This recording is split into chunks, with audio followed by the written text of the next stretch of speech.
Il y a 8 ans, le 20 juillet 2017, le chanteur du groupe Linkin Park, Chester Bennington, nous a quittés. J'écoute Linkin Park depuis que je suis gamin. Pendant des années, c'était clairement mon groupe préféré. Et aujourd'hui, j'ai envie de vous raconter leur histoire. Le concept est simple. Pendant leur carrière, le groupe a sorti 7 albums studio. J'ai choisi 1 ou 2 chansons de chacun pour retracer leur parcours. Il y aura évidemment les plus gros hits, mais aussi des titres moins connus qui méritent tout autant d'être découverts. J'espère que les fans vont ressentir un peu de nostalgie et que ceux qui ne connaissent pas encore Linkin Park comprendront enfin pourquoi ce groupe a marqué autant de monde. Sur cette photo, on voit les membres du groupe à leur début. À l'époque, ils ne s'appelaient même pas encore Linkin Park. Au centre, 3 potes d'école, Brad, le guitariste, Rob, le batteur, et Mike Shinoda, le cerveau du groupe. À gauche, Dave, le bassiste, et à droite, Joe Hahn, le DJ. Et tout au bout, Chester qui venait tout juste de rejoindre le groupe. Mike et Chester se sont partagés le micro. Chester chantait, Mike faisait le rap. C'est de là qu'est né le son unique de Linkin Park, ce mélange de rage, de douceur et de styles complètement différents. En octobre 2000 sort leur premier album, Hybrid Theory. Le titre résume parfaitement leur idée, créer une musique hybride entre rap, rock et électronique. Sur la pochette, un soldat avec des ailes de papillon, un symbole de force et de fragilité à la fois.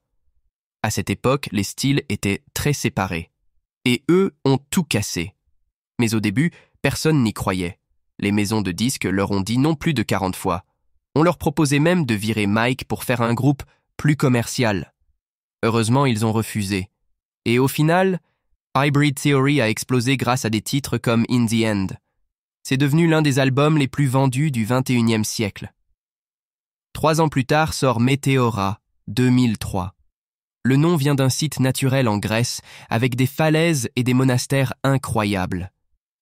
Musicalement, c'est dans la même lignée que le premier album, mais les textes sont plus personnels, plus profonds. Les morceaux Numb et Breaking the Habit deviennent cultes. Ce dernier est particulièrement cher à Chester, car il y voyait un écho à ses propres blessures. Pour beaucoup de fans, Meteora reste le dernier vrai Linkin Park, avant que le groupe ne commence à expérimenter. En 2007, après une collaboration avec Jay-Z, le groupe revient avec Minutes to Midnight. Le titre vient de « L'horloge de l'apocalypse », qui indique à quel point l'humanité est proche d'une catastrophe. Ici, on sent que les gars ont grandi. Ils parlent de guerre, de politique, de doute. Le son change. Plus calme, plus réfléchi, moins métal. C'est une nouvelle ère pour Linkin Park. En 2010 sort A Thousand Suns, 1000 soleils. C'est leur album le plus étrange et le plus expérimental. Ils parlent de la peur du nucléaire, du chaos, de la fin du monde. Musicalement, c'est sombre, électronique, presque planant. Il faut l'écouter d'une traite, comme un seul long voyage sonore.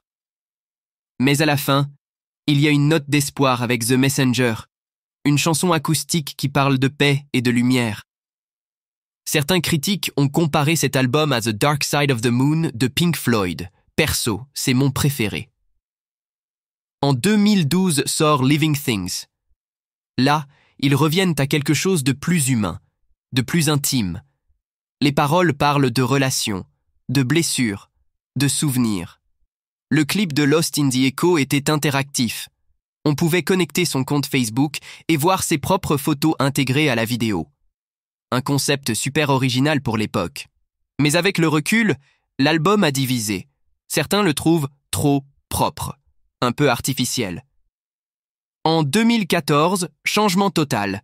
The Hunting Party. Après un disque trop lisse, ils décident de revenir à leurs racines, avec un son brut, puissant, plein d'énergie. Mike Shinoda voulait retrouver la rage du rock des années 90.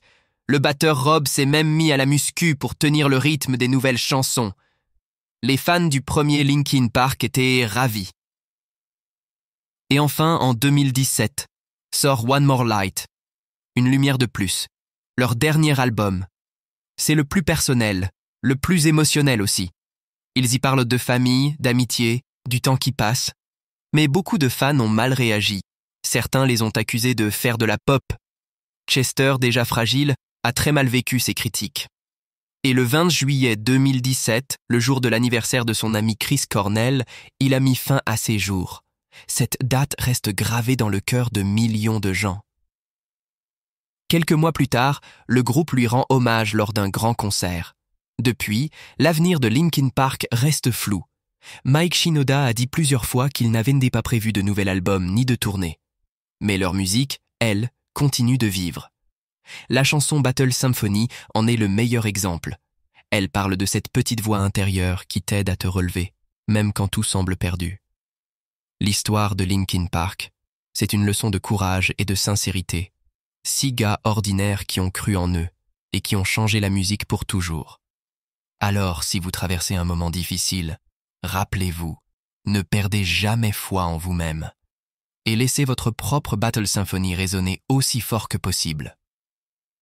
Si cette histoire vous a plu, mettez un like, abonnez-vous et dites-moi en commentaire quelle chanson de Linkin Park vous a le plus marqué.